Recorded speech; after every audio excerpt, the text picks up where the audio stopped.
最近瑞宝体型疯长，圣希阿姨跟瑞宝坐在一排上都快坐不下了，这给圣希阿姨急得只能放进去一根腿。瑞宝不在乎，埋头狂炫姨母手里的小苹果，打算趁妹妹来之前都给姨母手中的小苹果吃掉。而此时的辉宝在小亭子上直勾勾地看着，圣希阿姨眼瞅给辉宝馋坏了，给瑞宝这里强行留下一块小喂给了辉宝。一会儿，圣希阿姨又给姐妹俩带来了胡萝卜，有姨母在身边，姐妹俩都变得温柔了。辉宝给自己挂在小亭子上，让姨母给自己摇屁股，很是调皮。而瑞宝这里就这样坐在小汽车上，一边吃着胡萝卜，一边看着姨母和妹妹玩闹。圣希阿姨在姐妹俩之间来回走动，挨个宠溺。辉宝看到圣希阿姨去陪妹妹了，又莫名的吃醋了，一生气爬到了树上。辉宝是爬家吃醋最多的，虽然平时大大咧咧的，但心眼贼小。每次看到爷爷和姨母陪姐姐玩，辉宝都要过去凑热闹，要不就自己一个人跑去生闷气。圣希阿姨陪姐妹俩玩耍一会儿后，又去给爱宝拿竹子，而爱宝此时也在室外园区玩耍够了，在通道门口呼喊圣希阿姨给自己开门，让自己回室内。圣希阿姨给爱宝放置完新竹子和胡萝卜，然后走去室外园区控制室去给爱宝开门。瑞宝看到姨母走了，立马从小车上下来，爬上了小亭子。瑞宝被小亭子上的竹子扫了一下鼻子，这让瑞宝鼻子痒痒的。瑞宝用小手给自己挠痒，这模样和人类小孩一模一样，人里人气的。瑞宝给自己挠完痒后，一溜烟爬上了小树，打算和妹妹睡会儿午觉。这2天，宋爷爷可跟辉宝玩嗨了，园区里的油菜花花丛都被辉宝破坏完了。这一下江爷爷处理事情回来时，辉宝要准备挨训了。江爷爷看了这画面都得直挠头，毕竟对于园区的油菜花，江爷爷可是很心疼的。之前福宝不听爷爷的话，破坏油菜花和小树时，造就了江爷爷说出了自己养育福宝4年中最狠的一句话，那就是那句福宝你为什么不善良。 이봐요, 공주. 그 나무는 부러뜨리면 안 된다고. 이거 영상을 찍어놔야 돼서. 착한 판단은 나무를 사랑하는 거야. 뭐야, 너 착하지 않다고?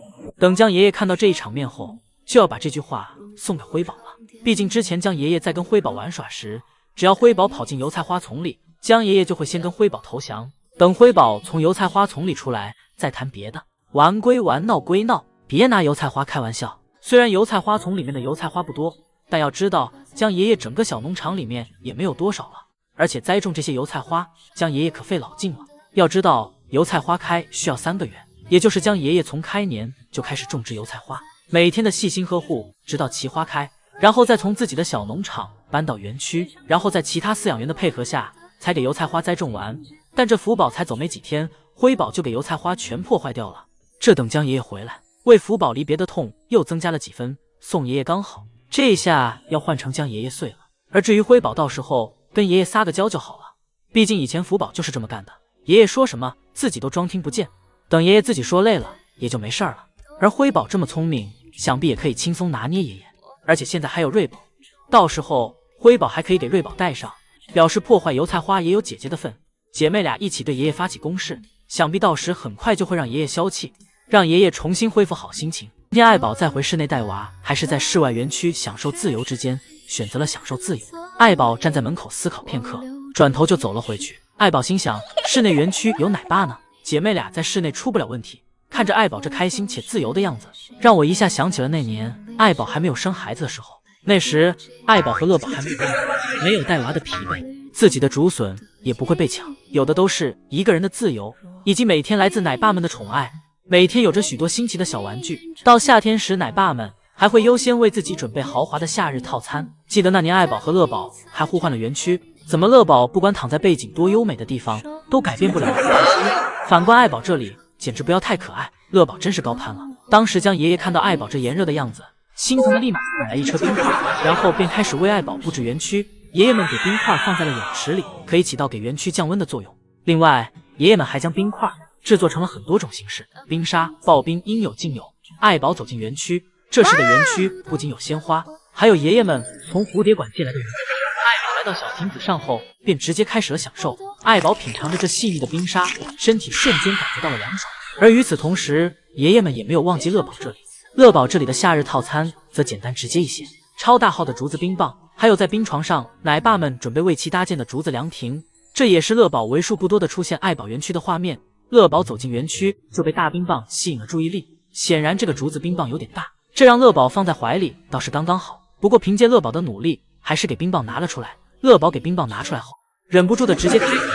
虽然这冰棒些许有些简单，但乐宝对其依旧深感喜爱。毕竟男孩子家就是要粗养，女孩子要细养。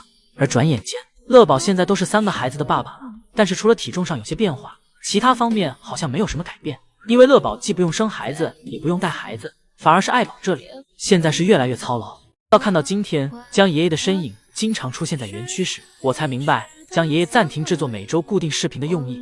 或许江爷爷想用这段时间来好好弥补对瑞宝和辉宝的亏欠。而江爷爷这不断在园区陪姐妹俩玩耍的样子，这让我一下想到了福宝的小时候。小时候的福宝就是爷爷会每天陪在其身旁玩耍，而且那时候江爷爷的心思也只会在福宝的身上。而现在江爷爷对于前段时间要忙于福宝回国的事情，反而对姐妹俩少了一些关心。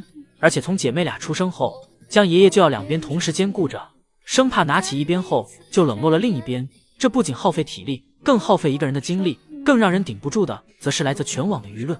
而现在江爷爷的节目停止后，再加上已经安全给福宝送回国，而且福宝现在生活得很幸福，这样江爷爷就不用再去考虑这些了，可以全心全意的去照顾瑞宝和辉宝了。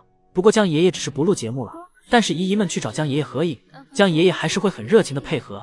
江爷爷在今天陪姐妹俩玩耍了一天后，下午还跟圣熙阿姨来到园区，给姐妹俩送来了胡萝卜。此时瑞宝正乖乖趴在滑梯上，江爷爷和瑞宝做交换，表示瑞宝只要让自己看看小牙齿长得怎么样了，就给其一块胡萝卜。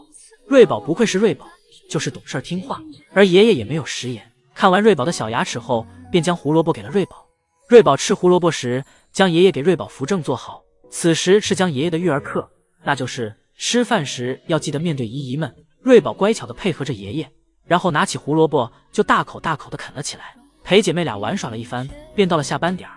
江爷爷先是抱起瑞宝往家走，可能是因为瑞宝最近体重长得有点快了，江爷爷没走几步就抓不住了。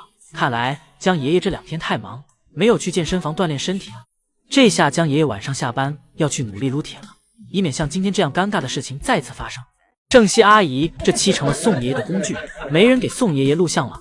宋爷爷喊来了圣熙阿姨，看样子宋爷爷应该是给圣熙阿姨哄好了。上周圣熙阿姨在录制节目时，宋爷爷一直在旁边捣乱，要么就是在旁边扮演3岁儿童，拉低圣熙阿姨节目水平。而这下宋爷爷有求于圣熙阿姨了，建议圣熙阿姨也给宋爷爷捣乱。宋爷爷和圣熙阿姨给辉宝和瑞宝带来了竹笋，辉宝手里的竹笋明显要比瑞宝手里的大许多。瑞宝的竹笋虽然小，但是瑞宝拿着刚刚好。瑞宝对着竹笋一口接着一口，吃得很是开心。而辉宝这里的竹笋大，但辉宝却咬不动。旁边的圣熙阿姨作为摄像师，简直不要太合格，各个角度都给辉宝拍到位了。虽然辉宝的竹笋没吃几口，但竹笋却都被掰得稀碎。一会儿，宋爷爷离开，留下圣熙阿姨陪姐妹俩。